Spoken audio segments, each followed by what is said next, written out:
Does the Torah condone slavery?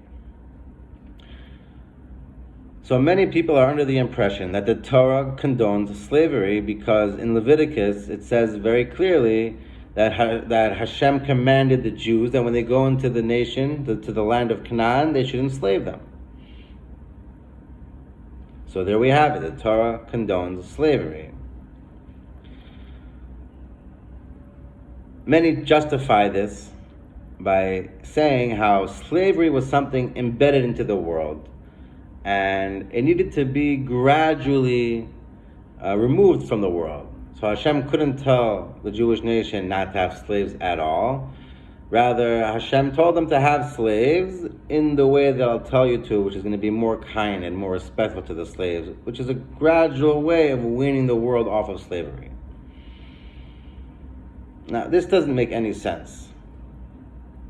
Before the Jewish nation went into the land of Canaan, they didn't own slaves. And before that, they were in Egypt, and they were the slaves. So, try telling someone who doesn't smoke to gradually quit smoking.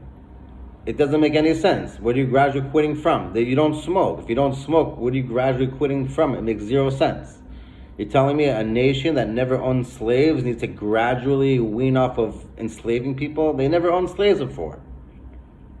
That does not make any sense whatsoever. I'll explain it later on. There are Torah scholars that actually say this, but it's not what people think. That is not a valid explanation on its own the way I just said it. I'll get to that later on. But before that, we need to understand that this story started in the parshas of Noach. Noach, after the flood, was in his room. He got drunk and he was not dressed.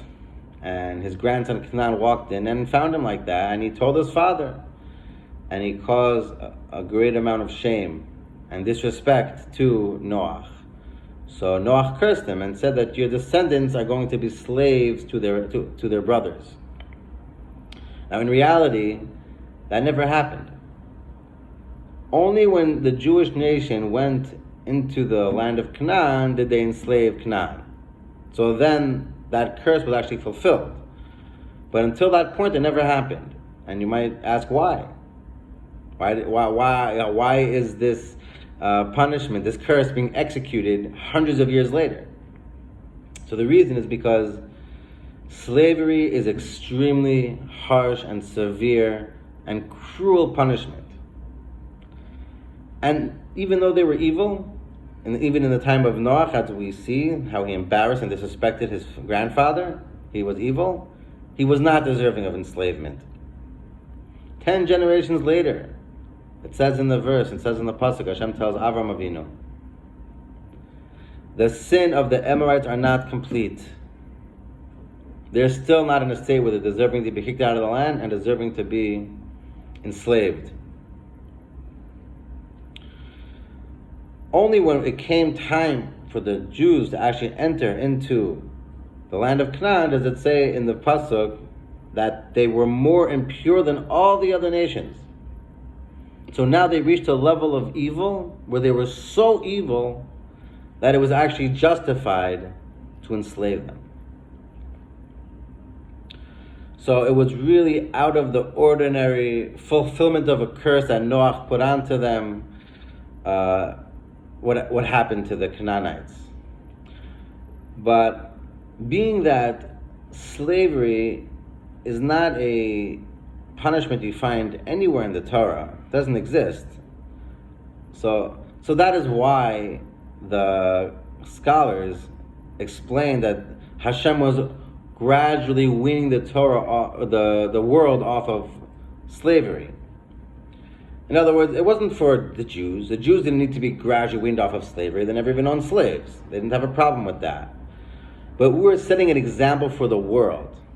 So we took Canaanites, evil, wicked people, where it was actually just to enslave them because of how evil and wicked they were, and we used them as an example to show the world how to treat slaves in a nicer, more respectful, and better way.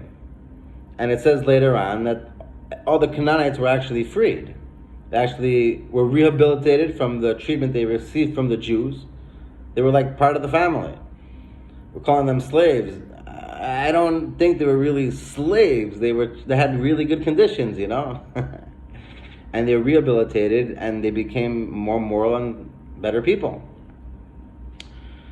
So the whole thing about gradually weaning the world off of slavery is not because the Jews needed it, but because the world needed it, and we set the example for them. And you can say that was the beginning of freeing slaves, is when we enslaved them and gradually showed the world an example about how to treat your slaves better. And over time, we also freed our slaves, which showed the world also about freeing slaves, and that was the beginning point of the world learning that slavery is actually a bad thing, until eventually everyone today agrees that slavery is a bad thing and no one condones slavery.